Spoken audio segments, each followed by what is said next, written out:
Okay, so you know how we have a theme for Wednesdays of doing the live marketing and copywriting, looking at people's websites and stuff. Yep. And we have the theme for Thursdays, which is tools. I Right. don't Tools, think we have a theme for Mondays yet, not that I know of. which is But I can coffee. tell you that this is our 28th, Could be. John, by the way, 28th of these videos. Wow. It's crazy to think about. And we do kind of have a theme on Mondays, which is to say it's usually a marketing from the real world lessons kind of theme, along with, unless you're able to restrain me, a rant of some kind. Hmm. Another, Everybody it's loves the a rant. Dean Way I have rant way. opinions. I've thought through stuff and I have opinions, and they're usually counterintuitive. Mm. So Nice. I started this morning a new 2-week cohort based class. I mean, I'm a participant, it's not my Yeah. course. And this is kind of like a high end one. It's getting a lot of buzz. I'm not going to say its name, but it's getting a lot of buzz and stuff. This whole company and what they're doing is getting a lot of buzz. Mhm. And I did one of their sprints before about viral marketing, and I didn't think it was like awesome. I did end up being one of the featured projects in it, but I didn't think it was awesome. But I think it was also their first time doing it, and maybe they'll get better. And now I think they're also, this is the first time I should stop taking the ones where it's the first time that this company does them. Probably. But one about storytelling. And what you'll find, and we all hear these tropes and this, like, you know, trivial way of talking about story, and how everyone is hardwired for stories and blah blah blah, and it's so superficial that I want to slap the words out of someone's mouth whenever they're saying it to me in I front of, like, so it's I've been physically saying indoctrinated. it to me. I've been indoctrinated in that idea. Yeah. So here's my problem with that concept. I leave most of it aside because, whatever. And most people who work in marketing work in B2C marketing. Mhm. And to go back to our definition, B2C marketing is simply marketing where that one person you're talking to can make a purchase decision without floating it with anyone else. There's no legal or procurement department. There's no steering committee or manager or whatever. And then B2B is you can't make the decision, or your audience member can't make a decision by themselves. They have to have at least one other group or team or person to sign off on it. That's a Mhm. B2B. And it's a Mhm. different kind of approach. Uh, the problem I have with learning story structure over and over and over, because I keep looking for, the perfect one instead of the ones that I've made and had to make, and I don't think mine are fantastic, but they are, at least they exist, is that nobody does B2B. They'll pay lip service to B2B, but Mhm. everything that they're telling you is for B2C. And they'll do one of two things when you try to figure out how to bridge the difference. Okay, this is all great for B2C and Instagram stories, or ads for Pepsi or whatever, but like in a complex like B2B sale, and you're in marketing, every company that makes something in B2B has a marketing group somewhere. uh, how does it work there? Because it's a different setup. And they say, well, it's not a different setup because people are people. And we've given examples from people in the business world for story. But you go and you look through every word and second of video in the example, and there's nothing there about any kind of story structure that would work for B2B, other than they just try to take the hero's journey. And everyone at this point knows the hero's journey, right? But if you've seen Star Wars, you've seen the hero's journey. If you've read Joseph Campbell or learned about the monomyth or whatever, it's all hero's journey, blah, blah, blah. Call to perform, called with a greater purpose to go do something. There's a guide, there's a villain, doesn't want to do it, resists the change, accepts the change, dark night of the soul, blah, blah, blah. Everybody's happy. And it's bullshit. I'm not even sure I can say bullshit on LinkedIn, We but may have to bleep you, or your reach may go yes. down. I don't know. And it's because in B2B, you don't have the one critical element at the beginning that you absolutely have to have for the hero's journey to work with an audience. When you go in to watch the next Spider-Man movie, or really any movie or TV show or whatever, at no point, knowing that it's a drama or a comedy or knowing it's fictional, at no point do you flop down into your chair and you've got your popcorn and you've got your drink and you say to yourself, well, I'll tell you one thing about this movie I'm about to see. It better be 100% real and verifiable. There better be a Captain America. There better be an Iron Man and a Thor. Right? At no point do you say that, because you understand when you're in the audience, part of the contract you have with that medium, that experience, is willing suspension of disbelief. You can't have hero's journey without willing suspension of disbelief, because no story is what really happened. It's all an interpretation. Even stories about real life events are interpretations. So there has to be some give and take. There has to be some willing suspension of disbelief. But in B2B, everyone knows that it's their obligation to, if they're going to listen to a vendor's or salesperson's or marketing team's, story or communications, they have an obligation to wear this sort of helmet of skepticism.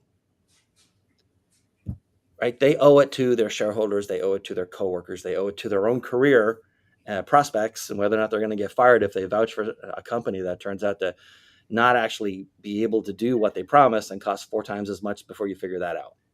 So everyone in B2B enters with a helmet of skepticism. There is no willing suspension of disbelief. And so the hero's journey breaks immediately.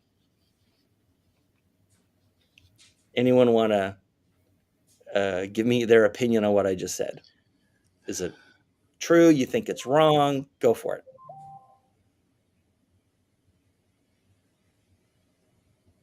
I don't even know if...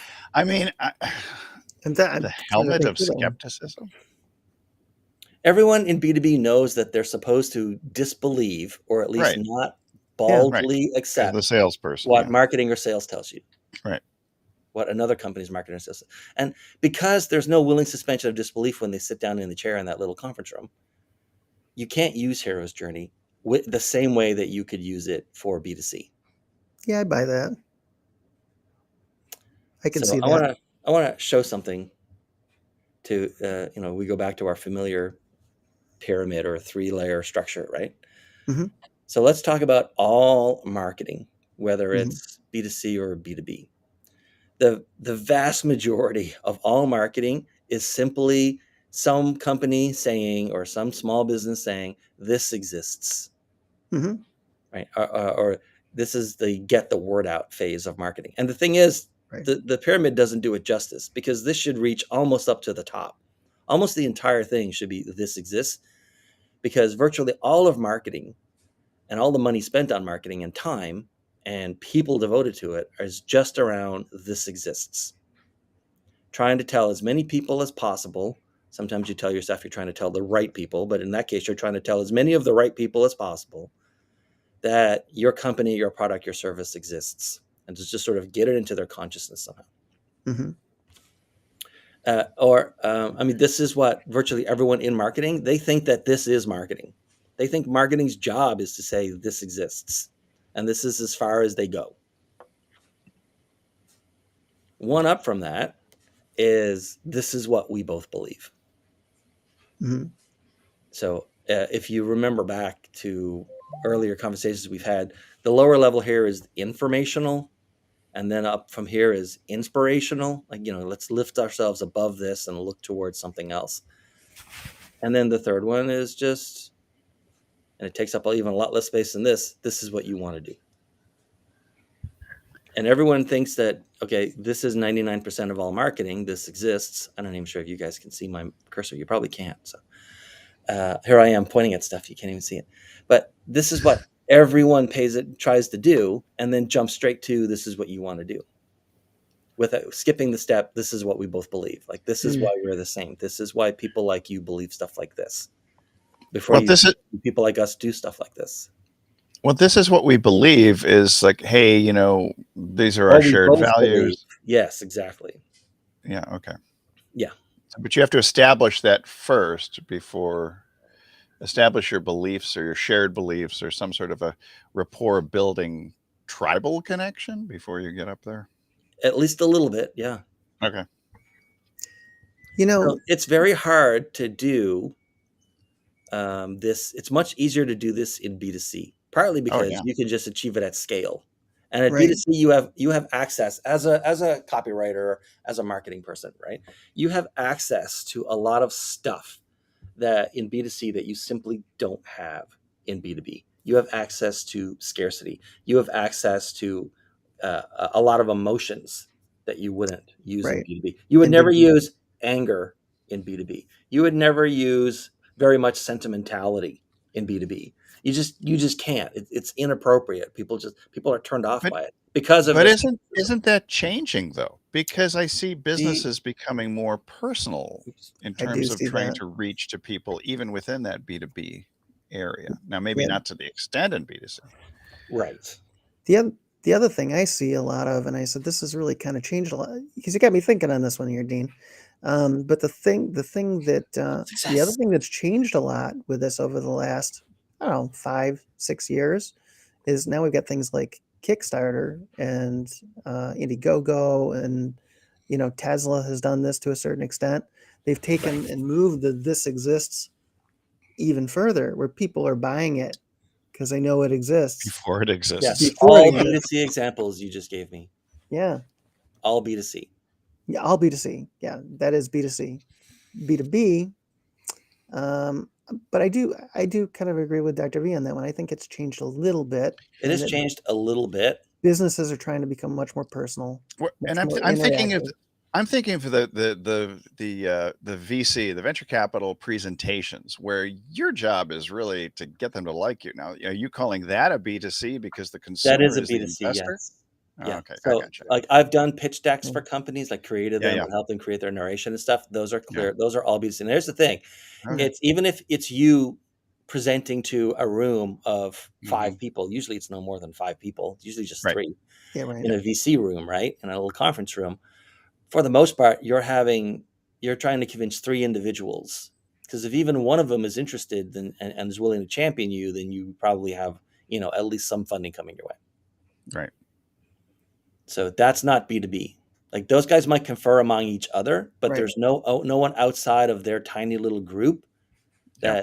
that determines whether or not they're willing to take the first step. They decide if they're going to take the first step, which is the same Right. Yeah. as making a purchase decision. So it's very interesting. So they are the decision makers. They are consumers of your investment pitch. Right. Interesting. They're individual consumers. They do not Right. look. In fact, it's not even. It's frowned upon if they can't make their own decision to go forward individually, Hmm. and would only ever. You get a VC, someone in a VC team, and they only ever do what the team wants to do, and never make an argument for what. It's like that person doesn't exist long in that world. They shouldn't. Right. Right. You're Yeah, looking right. for independent thinkers. Any group Right. of independent thinkers is by definition a B2C pitch Hmm. or Very marketing. interesting. But see, but doesn't that Very prove the interesting. point that B2B?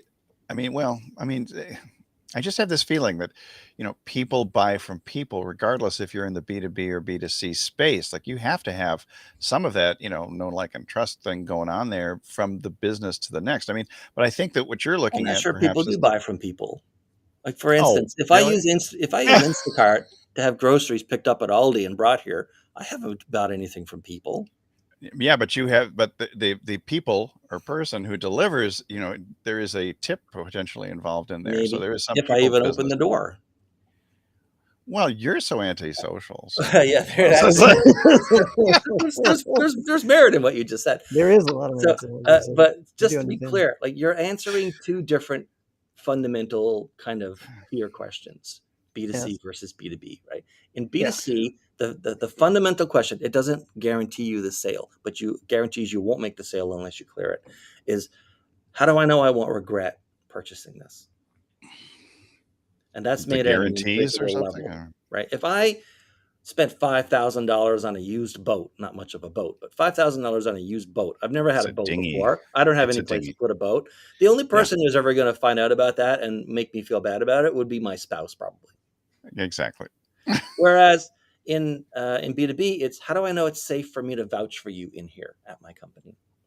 Because if I champion you guys and a company, a vendor, and they say that our software or our product does 1, 2, and 3, and it turns out it only does 1, and even that it only does halfway, and they said it'd be stood up and ready and deployed, operational in 9 months, and here we are at the end of the second year, and we're still having trouble. It's not even good enough for us to technically go live with it. Then I haven't lost. It wasn't my money that bought your product. It was my company's money, but I could lose my job because I vouch for you guys, and I didn't do my due diligence. I wasn't skeptical enough in the beginning. And so even though it wasn't my money that purchased it, I've lost my 60, 70, 100, $150,000 job.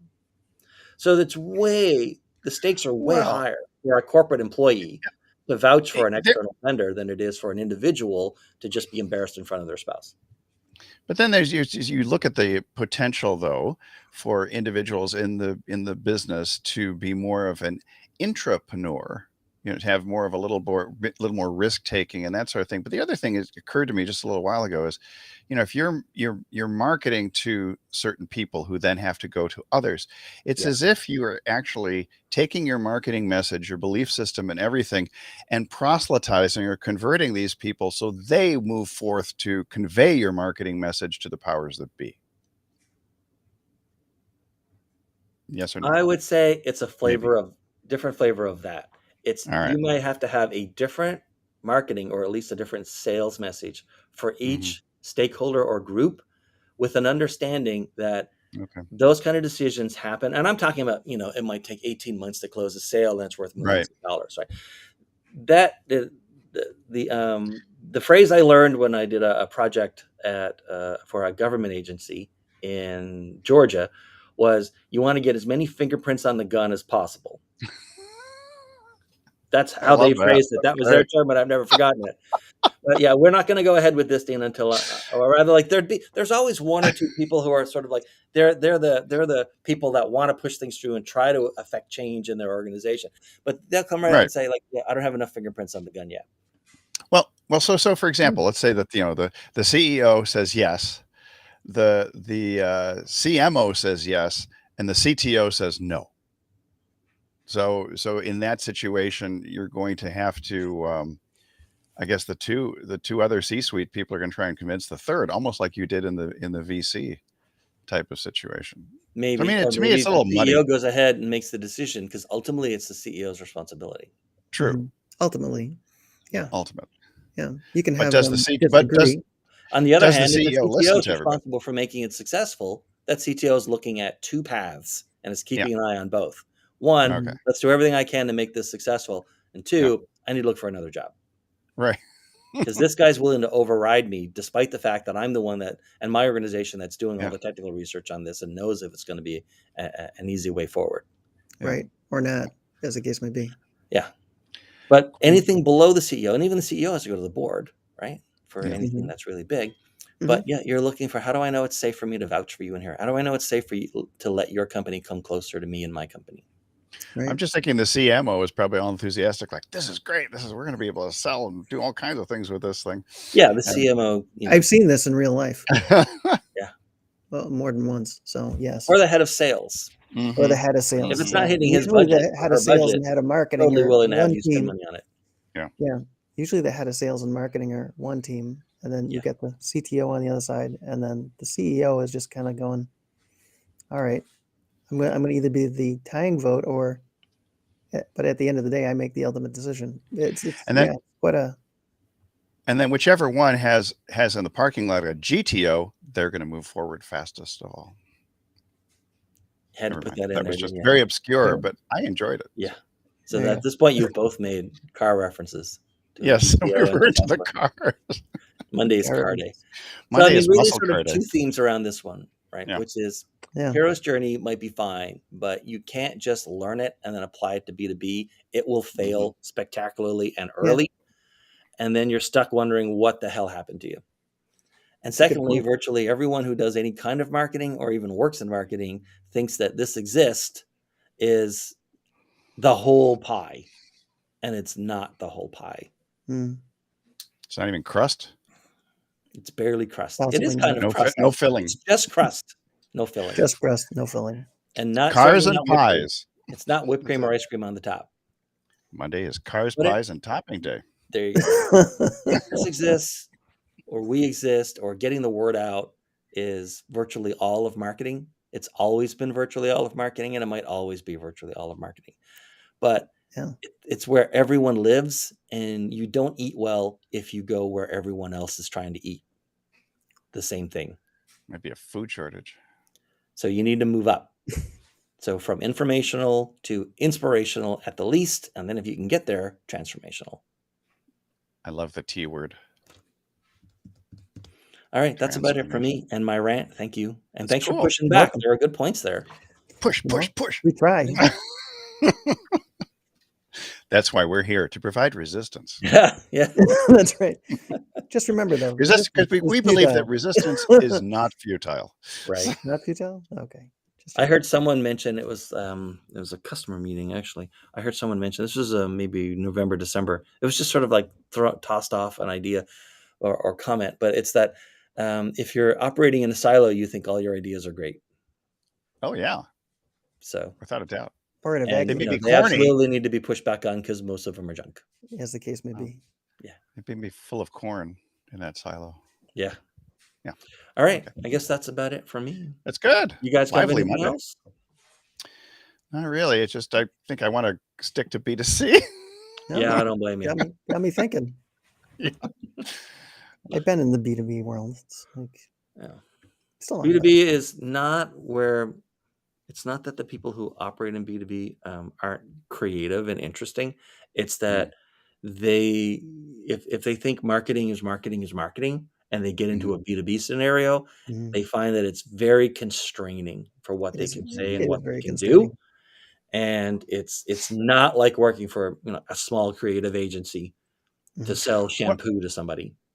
Yeah, I will say that my experience in B2B stuff is a little more limited, but B2B with me being the consultant and the CEO being the entrepreneur, those are very easy because it's almost like it's a B2C type relationship, like Yeah. you're talking about It earlier, is. where I can say, "Hey, I can do this for 59K. What do you want?" And he comes back Right. and says, "Well, I'll take 20 of the 59K worth of services." But in that B2B situation, it's extraordinarily personal. So. Make me thinking. Mhm. All Makes right. me think. Indeed. All right. Thanks, everyone. See you tomorrow.